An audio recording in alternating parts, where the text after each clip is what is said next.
Hello guys, तो आज हम फिर से आप सभी लोगों के लिए लेकर आ चुके हैं एक इंपॉर्टेंट क्वेश्चंस की प्रैक्टिस क्लास, वही कैप्सूल वाली क्लास जो कि डेली सुबह में 6 बजे हम आपको देते हैं। आपको डेली यह क्लास को सुबह में कर लेना चाहिए। आप कहीं से भी पढ़ाई कर रहे हो, लेकिन यह क्लास आपके बोर्ड एग्जाम में ना पक्का परसेंटेज को बढ़ाने वाली है, क्योंकि इस क्लास में हम आपको डेली 5 से 7 प्रश्न डिस्कस करते हैं। अगर सोचो 5 से 7 प्रश्न आपके डेली रिवाइज हो रहे हैं या तैयार हो रहे हैं, तो एक महीने में कितने प्रश्न हो जाएंगे? वही जोड़ो, 4-5 महीने कर लिए तो कितने हो जाएंगे, है ना? एक महीने में आपके 200 मान लो क्वेश्चन हो जा रहे हैं, तो 5-6 महीने में आपका 800-1000 क्वेश्चन बन जाएंगे। तो एग्जाम में कहाँ से क्वेश्चन पूछे जाएंगे? कहीं से नहीं पूछे जाएंगे, बस आपको डेली मेहनत करने की जरूरत है। तो आज की इस क्लास में हम लोग महत्वपूर्ण आंकिक प्रश्न करने वाले हैं। ठीक है, 5 महत्वपूर्ण आंकिक प्रश्न करेंगे। कई सारी चीजें आपको सीखने को मिलेगा। ठीक है, और ये सभी प्रश्न वे प्रश्न है जो आपके एग्जाम में बार बार पूछे गए और आगे हमेशा बार बार पूछे भी जा रहे हैं। ठीक है, तो चलिए शुरुआत करते हैं। हाँ, शुरुआत करने से पहले मैं आप सभी लोगों से एक बात बोलना चाहता हूं। अगर आपको कोई नीचा दिखाता है तो इसका मतलब समझ लेना कि आप काफी ऊपर चढ़ने वाले हैं। तो एक बच्चा ने मुझसे कल कहा था, सर मुझे मेरे घर के अगल बगल वाले, मैं ऑनलाइन पढ़ता हूं तो हंसी उड़ाते हैं। क्यों उड़ाते हैं? आपको क्यों नीचा दिखा रहे हैं? समझ लेना कि अब आप सही काम कर रहे हो और पक्का आप आगे बढ़ने वाले हो। पक्का आपका परसेंटेज आने वाला। हो सकता है आपको भी कोई आपके ऊपर हंसता होगा। आप सुबह में मेहनत करते होगे, सुबह में उठकर पढ़ाई करते होगे, तो सब लोग कहते होंगे पढ़ने से कोई फायदा नहीं, वैकेंसी नहीं आ रही है, नौकरी नहीं लग रहा है। कुछ लोग ये कहते हैं 12th का परसेंटेज मायने नहीं रखता, एसएससी की तैयारी करो, है ना? ऐसा भी कहने वाले होंगे। बिल्कुल मैं सही बात बोल रहा हूँ तो बताना जरूर नीचे कमेंट में। अगर ऐसा कोई बोल रहा है, इसका मतलब कि आप सही रास्ते पे जा रहे हो। अगर आपको कोई नीचा दिखा रहा है, इसका मतलब कि आप काफी ऊपर जाने वाले हो। ठीक है, इसी मोटिवेशनल क्विट्स के साथ में आज की इस लेक्चर की शुरुआत करते हैं। और मैं उन सभी बच्चों को कहना चाहता हूं जो अभी से तैयारी की शुरुआत करना चाहते हैं, बाबू आप सभी लोगों के लिए शिखर 2.0 बैच स्टार्ट हो चुका है अल्फा इंस्टीट्यूट प्रो ऐप पर। यहाँ पर अगर आप अभी तक कुछ भी नहीं पढ़े या फिर कहीं पे पढ़ाई कर रहे हैं, बैकलॉग ज्यादा हो गया है, रेगुलर पढ़ाई नहीं कर पाए या काफी ज्यादा छूट गया है, कुछ समझ में नहीं आ रहा है, आगे पढ़ूं पीछे का रिवीजन करूं, तो आप सभी लोग इस शिखर 2.0 बैच को फॉलो कर सकते हैं। क्योंकि ये बैच जस्ट स्टार्ट हुआ है, अभी 5-6 लेक्चर हुआ है, 5-6 घंटे की क्लासेज हुई हैं। आप इसे पकड़ कर अपनी तैयारी को बेहतरीन कर सकते हैं। कुछ लोगों के दिमाग में होगा, सर अभी से पढ़ेंगे तो सिलेबस कैसे कंप्लीट कर पाएंगे? इसलिए देखो, ये मेरी पूरी टीम है, हम अकेले नहीं कंप्लीट करा सकते। इन सभी सर का हाथ है, साथ है, तब हम लोग कंप्लीट कर पा रहे हैं। तो आप इसमें आपकी जो क्लासेस नॉर्मल होने वाली 1 2 3 4 5 6 7 8 9 10 10 लोग हैं, तो 10 घंटे की आपकी डेली लाइव क्लासेज होने वाली है। कितने घंटे की? 10 घंटे की डेली लाइव क्लासेज होने वाली, प्लस में 4 घंटे आपको सेल्फ स्टडी के लिए जरूरत पड़ेगी। कुल मिला के अगर 14 घंटे आप पढ़ सकते हो तो इस बैच को ज्वाइन करो। आपका 90+ दिलाने की गारंटी हम और हमारी पूरी टीम की होगी। ठीक है, पूरी टीम अथक प्रयास कर रही है, सुबह से शाम तक बहुत ही मेहनत करते हैं सब लोग, बहुत ही समय समय पे सब लोग अपने सब्जेक्ट में बेहतरीन दे रहे हैं। आप जितने भी बच्चे ज्वाइन उनको पता होगा, ठीक है, कितना मेहनत किया जा रहा है। ठीक है, तो आपको कैसे ज्वाइन करना? अल्फा इंस्टीट्यूट प्रो ऐप को डाउनलोड करके ज्वाइन कर सकते हैं, या फिर ये नंबर है 930-577-1375, इस नंबर पे कॉल करके भी आप जानकारी ले सकते हैं। खैर चलते हैं आज के हम अपने क्वेश्चन पे। पहला क्वेश्चन है, यूरिया का विलयन भारानुसार 6% है। यूरिया में जल का मोल प्रभाज ज्ञात कीजिए। यहां पे क्या ज्ञात करना है? मोल प्रभाज। मैं आपको बता दूं, देखो जो आपके महत्वपूर्ण आंकिक प्रश्न आने वाले हैं बोर्ड एग्जाम में, देखो ये तो आया हुआ प्रश्न है, 2017 में पूछा गया था, 2022 में पूछा गया था। सेम क्वेश्चन नहीं था, थोड़ा सा डिजिट अंतर था, सेम क्वेश्चन नहीं दिया हूं मैं, हाँ, लेकिन ऐसा ही था क्वेश्चन। और इस टाइप के क्वेश्चन एक और पूछा जाता है एग्जाम में, जो कि मैं आपको होमवर्क के लिए लास्ट में दूंगा। ठीक है, तो देखो क्वेश्चन क्या है, एक यूरिया का भारानुसार कितना है? 6% यूरिया है। इसी विलियन में 6% क्या है? यूरिया। अरे 6% क्या है भाई? आपका यूरिया है। क्या है? यूरिया। एक मिनट, बहुत मोटा लिख रहा है ना। बिलियन में 6% आपका क्या है? यूरिया है। यूरिया है। कितना परसेंट है आपका? कितना यूरिया है भाई? यूरिया आपका 6% है। तो शेष मात्रा कितना होगी ना? बिलियन है, तो बिलियन में जल के साथ बिलियन बनाया गया है, तो जल की मात्रा कितनी होगी ना? 6% क्या है आपका? यूरिया है। तो बताना, जिसको आ रहा है नीचे कमेंट बॉक्स में कमेंट कर देना आंसर। तो जल की मात्रा कितना होगी बताओ? जल की मात्रा कितना होगी? बहुत आसान है, 100 में से आप 6 को घटा दो, 94% आएगा। ये जल की मात्रा होगी। ये क्या होगी, जल की मात्रा होगी, है ना। अब देखो बहुत आसान हो गया, आपको मोल प्रभाज ज्ञात करना है। हमने आपको और जरूर बताया था मोल प्रभाज वाले लेक्चर में कि मोल प्रभाज कैसे ज्ञात किया जाता है। मोल प्रभाज ज्ञात करने के लिए स्मॉल एन यानी मोल प्रभाज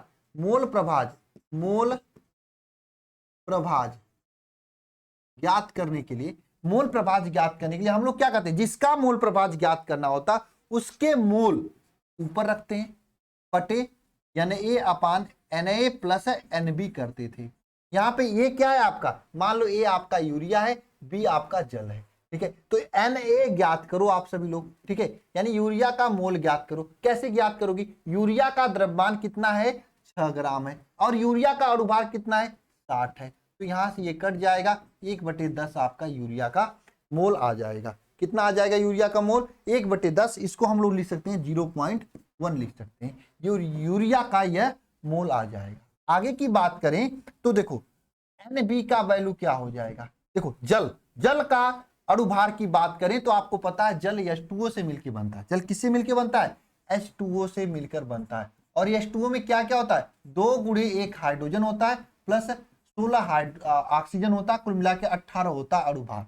तो ये आपका जल का NB का मान क्या आ जाएगा, NB का मान आ जाएगा जल का जो आपका मोल है, जल का जो आपका द्रव्यमान है कितना 94 बटे, ये जल का द्रव्यमान है 94% बटे जल का परमाणु भार 18, ये आपका जल का मान आ जाएगा। इसको सॉल्व करोगे तो 18×5 = 5.2 करीब में इसका आंसर आएगा।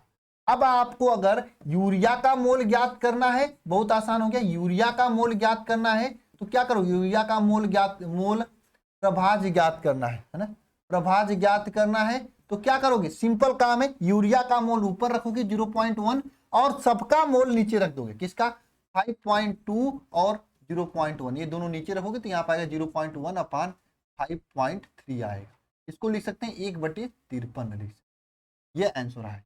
ये यूरिया का मोल प्रभाज आ जाएगा, यूरिया का क्या आ जाएगा, है ना, मोल प्रभाज आ जाएगा, ठीक है। अगर आपको जल का मोल प्रभाज ज्ञात करना है, किसका, जल का मोल प्रभाज ज्ञात करना है तो जल का मोल प्रभाज कैसे ज्ञात करोगे, जल का मोल प्रभाज कैसे ज्ञात करोगे, बहुत आसान है, या तो आप जो है इसी 1/53 को 1 में से घटा दो तब निकाल सकते हो, मैंने आपको बताया, या फिर जल का मोल 52 ऊपर रख दो, नीचे क्या रखो 52 मतलब 5.2 प्लस 1 रखो 0.1 प्लस 0.1 रखो, ये क्या आ जाएगा 52/53 आ जाएगा आंसर। ये पॉइंट रहेगा, पॉइंट हट जाएगा। देखो अब आपको इसके आगे सॉल्व नहीं करना है, ये आंसर हो, एक तो ये आंसर हो जाएगा, दूसरा ये आंसर, ये दोनों Na और Nb का आंसर हो जाएगा, ठीक है। यानी यूरिया और जल का मोल प्रभाज आ जाएगा। सर इसका जोड़, इसका भाग देख के लिखना जरूरी है, लिख दोगे तो अच्छी बात है, नहीं लिखोगे तो ऐसे ही छोड़ देना, एग्जाम में कहाँ इतना समय होता है, ठीक है। अगला क्वेश्चन लिखते हैं हम लोग। देखो अगला क्वेश्चन क्या है, 5.85 ग्राम सोडियम क्लोराइड को 250 मिली जल में घोला जाता है तो विलयन की मोलरता ज्ञात कीजिए। आपसे क्या पूछ रहा है, मोलरता पूछ रहा है, मोलरता पूछ रहा है। तो मोलरता इज इक्वल टू क्या होता है, बहुत आसान है, मैंने आपको बताया था formula, small w upon small m into capital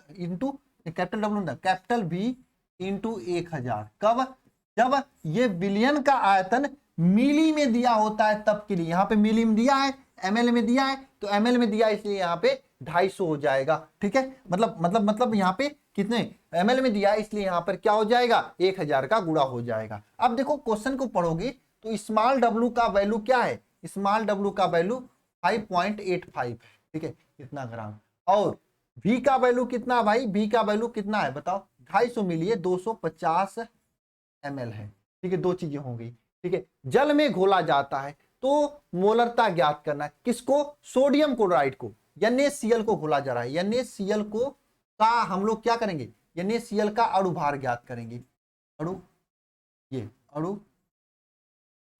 जो कि ये बराबर हो जाएगा स्मॉल m के ना, स्मॉल m के बराबर हो जाएगा। NaCl का अणुभार ज्ञात करें तो सोडियम का होता है 28, सोडियम का कितना होता है 22 होता है ना, 22 होता है ना, प्लस क्लोरीन का होता है 35.5 होता है, यही होता है ना, सोडियम का 22 और क्लोरीन का कितना होता है 35.5 होता है ना।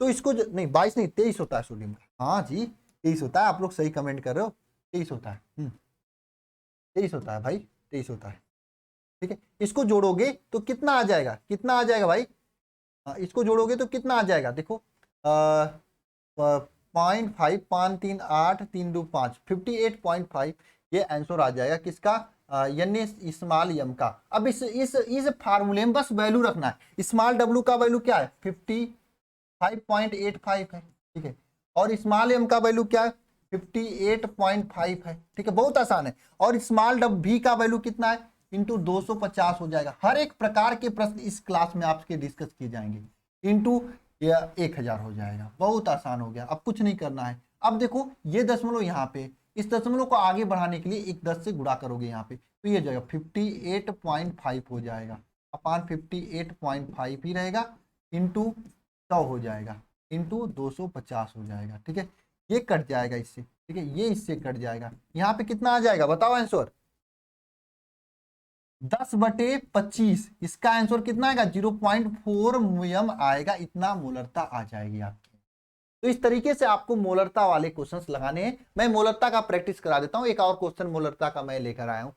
ये क्वेश्चन थोड़ा सा घुमा के पूछ लिया है तो ना, कान ऐसे भी पकड़ सकते हैं ऐसे भी पकड़ सकते हैं ना, कोई घुमा के पूछ लिया है, थोड़ा सा क्या पूछ लिया है, ध्यान से पढ़ना क्वेश्चन को, और पढ़ते हैं क्वेश्चन फिर समझ में आएगा। क्या है क्वेश्चन, 0.1 m Na2CO3 है, यानी सोडियम कार्बोनेट है, बाइकार्बोनेट है, तो सोडियम कार्बोनेट है, देखो कितना है 0.1 m है, ये आपको मोलरता ऑलरेडी दे रखा है, ये मोलरता ऑलरेडी आपको दे रखा है ना, का 500 ml बिलियन बनाया जाता है, यानी ml 500, बी का वैल्यू दे रखा है कितना 500 ml बिलियन बनाया जाता है, ठीक है ना। तो उसमें कितने ग्राम जल में घोलना, उसके लिए कितने ग्राम जल में घोलना होगा, कितने ग्राम जल में घोलना होगा बनाने के लिए Na2CO3 का कितना ग्राम जल में घोलना पड़ेगा, यानी स्मॉल w का वैल्यू याद करना है। यहाँ पे स्मॉल w का वैल्यू क्या करना है, याद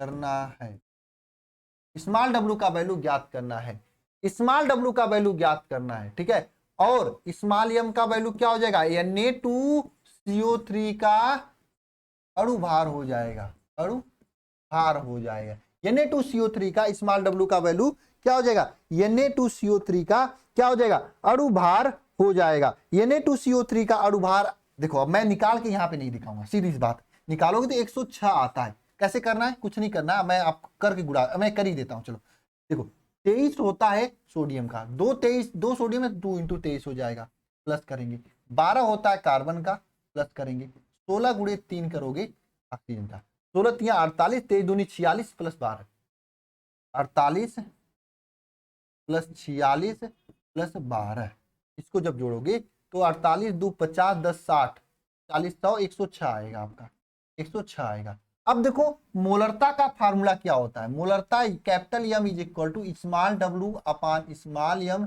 इंटू v, वो भी ml में दिया होता है तब के लिए, इंटू यहाँ पे क्या होता है 1000 होता है, यही होता है ना, इंटू क्या होता है यहाँ पे 1000 होता है, ठीक है। अब देखो क्या स्मॉल m का वैल्यू क्या निकल के आएगा, स्मॉल w का वैल्यू क्या है, स्मॉल w का वैल्यू यहाँ पे वही तो ज्ञात करना है, स्मॉल w क्या है, स्मॉल w मोलरता का वैल्यू दे रखा है 0.1 दे रखा है, इंटू देखो 1000, एक बच्चा ने ये प्रश्न पूछा था मुझे व्हाट्सएप पे भेज के डाउट में, ठीक है, इसलिए मैं बता रहा हूँ, स्मॉल w का वैल्यू स्मॉल m का वैल्यू 106 है, कितना 106 है, इंटू v का वैल्यू कितना है 500 है, ये 500 इससे कट जाएगा 2 हो जाएगा, ठीक है ना, 2 हो जाएगा। अब इधर उसका गुणा हो जाएगा, तो देखो गुणा होगा यहाँ पे तो 10.6 आएगा is equal to 2w, w is equal to क्या आ जाएगा बताओ, 2 × 5 = 10, 2 × 3 = 6, ये आ जाएगा इतना ग्राम, इतना ग्राम, ये W का वैल्यू आ जाएगा, ये W का वैल्यू आ जाएगा 5.3 ग्राम, है ना। इस टाइप के प्रश्न भी एग्जाम में पूछे जाते हैं। अगला प्रश्न मैं आप लोगों को देना चाहूंगा होमवर्क, क्या देना चाहूंगा होमवर्क, ये आपको करना है और नीचे कमेंट बॉक्स में कमेंट करना, बहुत आसान है। यहाँ पे मोल की संख्या तो दे ही रखा है, यहाँ पर एक छोटा सा डिफिनीशन जिसको आता होगा मोलरता का वो कर ले जाएगा, नहीं आता है कोई टेंशन नहीं, कमेंट बॉक्स में कमेंट कर देना सर मुझे ये वाला प्रश्न नहीं आ रहा था, मैं आपको नेक्स्ट क्लास में जब भी न्यूमेरिकल लूंगा इसको मैं लगा दूंगा, करा दूंगा, बता दूंगा, समझा दूंगा। ठीक है, चलो नेक्स्ट क्वेश्चन देखते हैं। ये दो क्वेश्चन आप लोगों के लिए नहीं, लास्ट की ये दो क्वेश्चन होमवर्क है, ये क्वेश्चन मुझे बताना है। ठीक, क्या है? 1.822 ग्राम कार्बनिक यौगिक है। भाई साहब क्वेश्चन को पढ़ते हैं एकदम बढ़िया से। 1.288 ग्राम जो है कार्बनिक यौगिक है, यानी ये स्मॉल डब्ल्यू का वैल्यू दिया हुआ है। जो तो कार्बनिक यौगिक यानी ये स्मॉल 1.822 ग्राम है। ठीक है, अब क्या कह रहा है इसके आगे, पढ़ो सभी लोग। का अणुभार स्मॉल एम का वैल्यू दे रखा कितना, 155 है। का अणुभार कितना, 155 है। 100 ग्राम बेंजीन में घोला जाता है। 100 ग्राम बेंजीन में घोला जाता है मतलब ये क्या है, बताओ बताओ बताओ। ये 100 ग्राम बेंजीन में घोला जाता है तो हिमांक में कमी डेल्टा टी कितना हो जाता है, हिमांक में कमी 0.60 डिग्री सेंटीग्रेड हो जाता है। ठीक है ना, कमी। तो मोलल अवनमन स्थिरांक यानी केएफ का वैल्यू क्या करना है, यहाँ पे ज्ञात करना है। अच्छा, अब देखो यहाँ पे बड़ी बात यह है कि 100 ग्राम जल में घोला जाता है। देखो यहाँ पे मैंने आपको जब ये क्वेश्चन बताया था, किताब में सब समझाया था लेक्चर को, तो मैंने कहा था 2 डब्ल्यू दिया होता है, 2 जगह ग्राम दिया होता है। ठीक है, जहां पे ग्राम, यहाँ पे 100 ग्राम है तो यानी ये ज्यादा वैल्यू, इसलिए कैपिटल डब्ल्यू हो जाएगा। जहां पे ये देखो 1.822 ग्राम है, ये कम वैल्यू, इसलिए स्मॉल डब्ल्यू हो जाएगा। ये क्या होगा, स्मॉल डब्ल्यू होगा। ये क्या होगा, स्मॉल डब्ल्यू होगा। अब कुछ नहीं करना है, सबका वैल्यू ज्ञात करना है। कैसे ज्ञात करोगे, देखो ये कैपिटल डब्ल्यू लिख दो, कैपिटल डब्ल्यू इज इक्वल 100।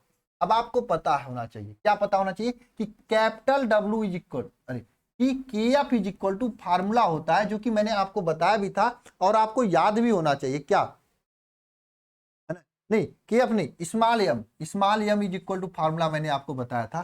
क्या बताओ, 1000 KF into small W, 1000 KF into small W upon 1000 KF into small W upon delta TF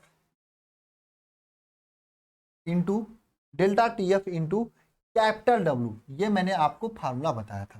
ठीक है, अब देखो कुछ नहीं, आपको केएफ का मान ज्ञात करना है ना। केएफ इज इक्वल टू क्या लिख सकते हैं, केएफ इज इक्वल टू हम लोग फार्मूला में परिवर्तन कर सकते हैं। क्या, small M into delta TF, मैंने क्या किया, इसको इधर गुणा किया, into capital W upon upon इसका इसमें गुणा कर दिया भाई, इसका इसमें गुणा कर दिया। ठीक है ना, इसका इसमें गुणा कर दिया, अपान क्या हो जाएगा बताओ, अपान ये दोनों 1000 इंटू स्मॉल डब्ल्यू हो जाएगा। ठीक है, इसको आगे जब सॉल्व करोगे, तो केएफ इज इक्वल टू क्या हो जाएगा, स्मॉल एम का वैल्यू 155। ठीक है ना, डेल्टा टीएफ का वैल्यू कितना, 0.60 है ना, और कैपिटल डब्ल्यू का वैल्यू कितना है, 1000 नहीं, कैपिटल डब्ल्यू का वैल्यू 1000 नहीं, 100 है, 100 अपान। ठीक है, अपान अपान अपान है ना, 1000 इंटू स्मॉल डब्ल्यू का वैल्यू कितना दिया, 1.822 ग्राम। सर मुझे तो फार्मूला नहीं याद था ये वाला, हम कैसे करेंगे, फार्मूला तो आपको याद करना ही पड़ेगा, और कोई तरीका नहीं बिना फार्मूला याद किया है ये इशू करने का, इसको करने का बिना फार्मूला याद किए कोई भी तरीका नहीं है। फार्मूला याद रहेगा, कंसेप्ट तैयार रहेगा तो आप कर लोगे। अब इसका करना है गुणा भाग, जब इसका गुणा भाग करोगे तो केएफ का वैल्यू मैं डायरेक्ट लिख दे रहा हूं, मैंने याद करके आया है, आप गुणा भाग करना, क्योंकि समय इतना नहीं कि मैं गुणा भाग करूं। ठीक है, 5.104 मोलर MOLAR मोलर इनवर्स ये आएगा। ठीक है ना, मोलर इनवर्स, ठीक है, मोलर लीटर इनवर्स आएगा। ठीक है, ये आएगा, तो ये आपका केएफ का वैल्यू आएगा। ठीक है, इस तरीके से आपको 2-3 क्वेश्चन मैं होमवर्क देने जा रहा हूं, ये 2 क्वेश्चन ना, इस तरीके से ये क्वेश्चन लगेगा। देखो सेम टाइप का प्रश्न यहाँ पे ये होमवर्क है, इसमें बस देखो जहां केएफ का फार्मूला होता है, फार्मूला दोनों सेम रहता है। अगर आपको कहीं पे क्वथनांक की बात कर ले तो आप समझना कि ये केएफ के जगह के भी यूज कर देना है, बाकी फार्मूला सेम रहेगा, कंसेप्ट सेम रहेगा, मैटर सेम रहेगा, कैलकुलेशन करना वही पड़ेगा, गुणा भाग करके आंसर लाना है। ठीक है, ठीक बात समझ में आई। तो यहाँ पे देखो क्वथनांक वाला मैंने क्वेश्चन दे रखा है, तो यहाँ पे जहां केएफ है के भी रख के आप आंसर ला सकते हो, बशर्ते यहाँ पे थोड़ा सा परिवर्तन है, यहाँ पर आपका ये केबी का वैल्यू दे रखा है, करना क्या करना है, मोलल उन्नयन, क्वथनांक में उन्नयन डेल्टा टीबी का गणना करना, डेल्टा टीबी का गणना करना है। यानी अगर आप इस क्वेश्चन में देखोगे, मैं हिंट दे रहा हूं, बस आपको सब कुछ वैल्यू दे रखा है, इसका ज्ञात करना है। ठीक है, तो आप रख देना, गुणा भाग कर लेना, ऊपर नीचे करके ये निकाल लोगे, कोई दिक्कत नहीं है। ठीक है, ये लास्ट क्वेश्चन होमवर्क है, और साथ में ये क्वेश्चन मैंने इसी टाइप का पहला क्वेश्चन डिस्कस किया था, ये भी होमवर्क है। मैं ये चाहूंगा कि नीचे कमेंट बॉक्स में सभी लोग इन दोनों क्वेश्चंस का आंसर नीचे कमेंट बॉक्स में कमेंट कर देंगे। बाकी हम इसी तरीके से आपकी तैयारी करवा रहे हैं, एकदम बेहतरीन तरीके से, कोई चीज नहीं छोड़ेंगे, बशर्ते आपको क्लास नहीं छोड़ना है। सुबह में 6 बजे इस क्लास का नाम है कैप्सूल क्लास, खाली पेट इसे लेना है। ठीक है, कुछ खाना पीना नहीं खाना है ना, तभी फायदा होगा। ठीक है, ये आपको हाँ, जो बच्चे नए हैं, अभी नहीं तैयारी की शुरुआत किए, आप सभी लोग मेरे शिखर बैच 2.0 से जुड़कर अपनी तैयारी को और बेहतरीन कर सकते हैं, और अभी से पढ़ाई की तैयारी की शुरुआत कर सकते हैं। तो आज हम मिलते हैं नेक्स्ट क्लास में। सभी को जय मां सरस्वती, सभी को ये आज का दिन बहुत मुबारक हो, और दिन भर आप सभी लोग मेहनत करें, यही हम आप सभी लोगों को यहाँ से कहना चाहूंगा। ठीक है, बाकी हम लोग मिलते हैं कल की क्लास में, कल सुबह 6 बजे। ठीक है, बाकी शाम को भी क्लास, उसमें भी मिलेंगे। ठीक है।